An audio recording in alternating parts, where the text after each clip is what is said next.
Hi there, I'm Edwin Palmer. Welcome to my IQ series. 3 episodes ago, I gave you the history of IQ testing. In this video, I'm expanding on the info I gave you back then by giving you the IQ testing history in America. So let's start this journey by going back more than 100 years to World War I.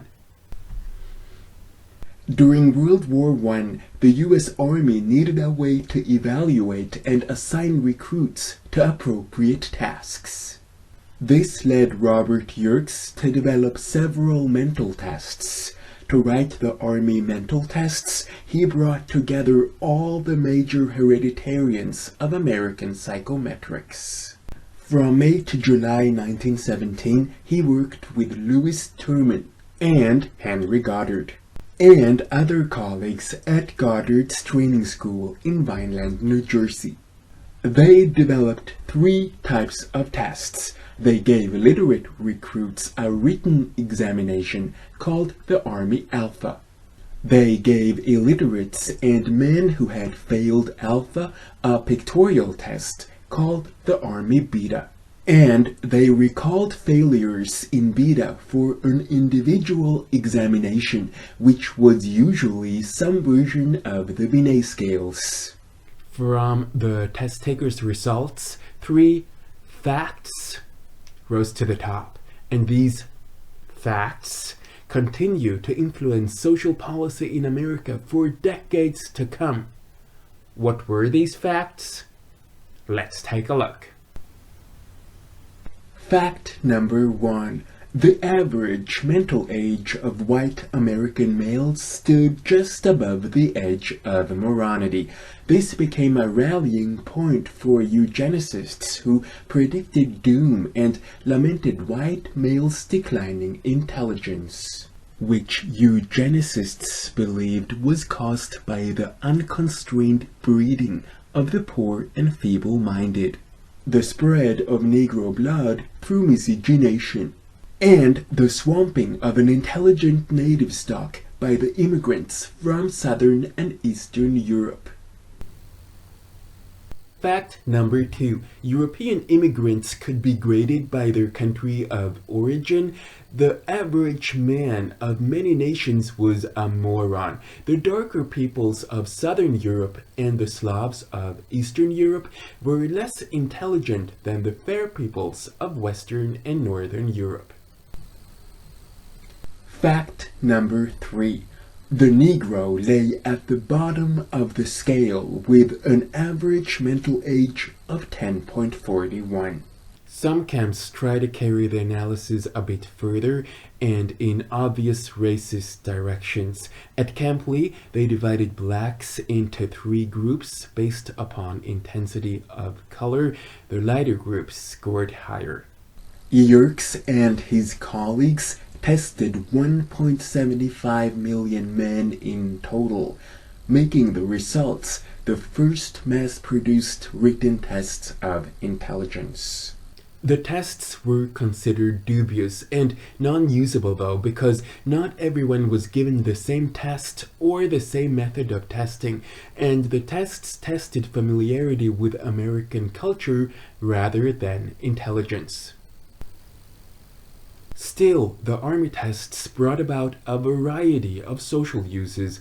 Their most enduring effect lay in the field of mental testing itself. They were the first written IQ tests to gain respect in America, and they provided essential technology for implementing the hereditarian ideology, which advanced the testing and ranking of all children.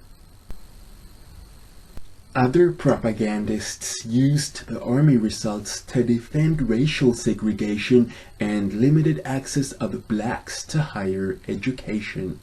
But the Army data had their most immediate and profound impact upon the Great Immigration Debate, which was a major political issue in America in the 1920s. Congressional debates leading to passage of the Immigration Restriction Act of 1924 frequently invoked the Army data. Eugenicists lobbied not only for limits to immigration, but for changing its character by imposing harsh quotas against nations of inferior stock, a feature of the 1924 Act that might never have been implemented or even considered without the Army data and eugenicist propaganda. In short, eugenicists were saying that Southern and Eastern Europeans, the Alpine and Mediterranean nations with minimal scores on the army tests, should be kept out of the country. The eugenicists battled and won this, which was one of the greatest victories of scientific racism in American history. Consequently, L.L. Thurstone argued for a much better model of intelligence, which included 7 unrelated factors.